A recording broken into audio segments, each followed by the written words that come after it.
দেশবাসীর কাছে ক্ষমা চেয়েছেন জাতীয় পার্টির বহিষ্কৃত নেতাদের একাংশ। জাতীয় কাউন্সিলে এসব কথা বলেন তারা।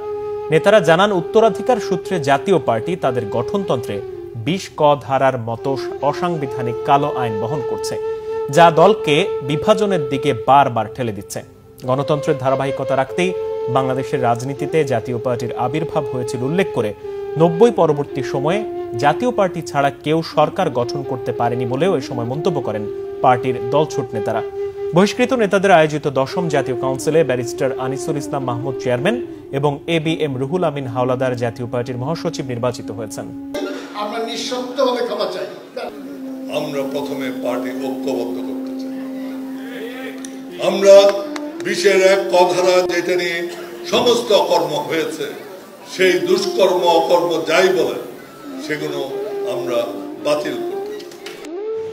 ১০ তারিখ ৮ মাস ২০২৫ সাল আপনাদের ঢাকা গুলশান ১-এর মধ্যে যে অনুষ্ঠিত হলো চট্টগ্রামের কৃতি সন্তান ব্যারিস্টার আনিসুল ইসলাম মাহমুদ এমপি মহোদয়কে আপনাদের জাতীয় পার্টির চেয়ারম্যান হিসেবে মনোনীত হলো এবং আলহাজ সালামান আলম